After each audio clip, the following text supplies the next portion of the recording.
serpent stirred. You brought out the snarl in me, beyond the curling lip and teeth wanting to snap, beyond the growl rumbling from my throat, echoing the ones you left in my ear.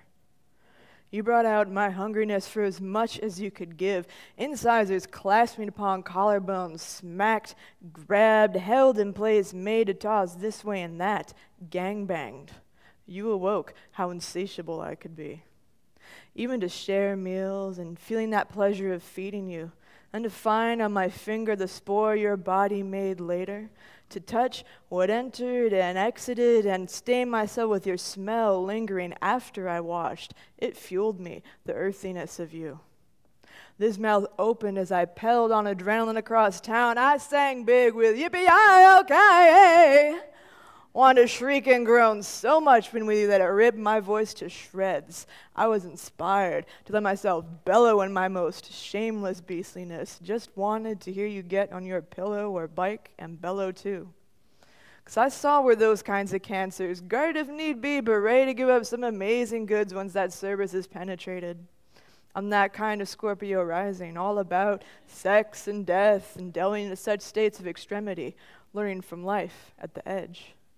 You know what they say about cancers, how we're just Scorpios with housecoats on, just a little more into domestic discipline.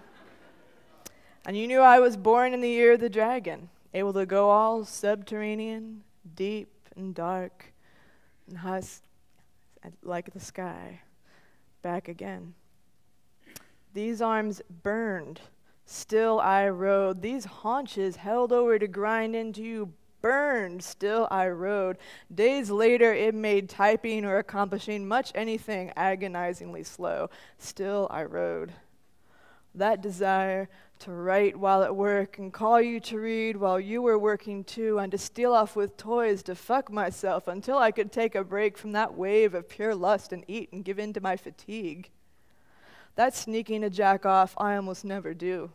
That dreaming your Bowie against my body I'd never done before. I rode into and through more burn and still didn't know when my craving would abate.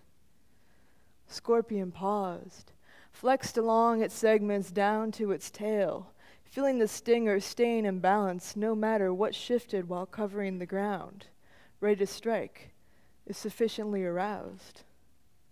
Crab sailed up to another crab, admired its strong shell, kept pincers prepared to defend kin's delicious soft parts from attack, danced on agile legs.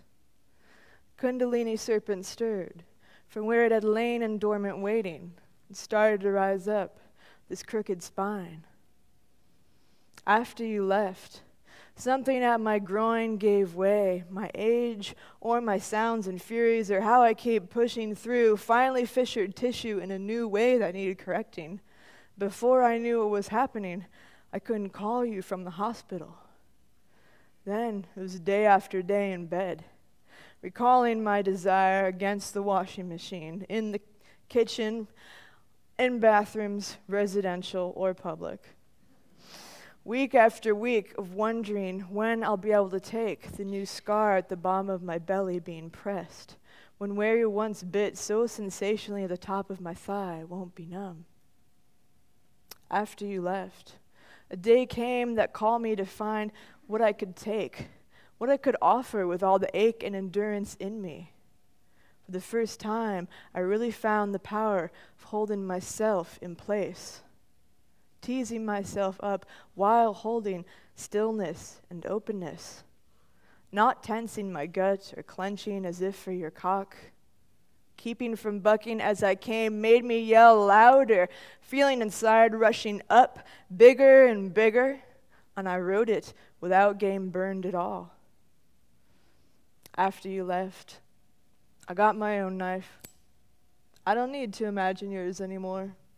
The serpent knows what dreams are for deferring and when the times come to rise and ride.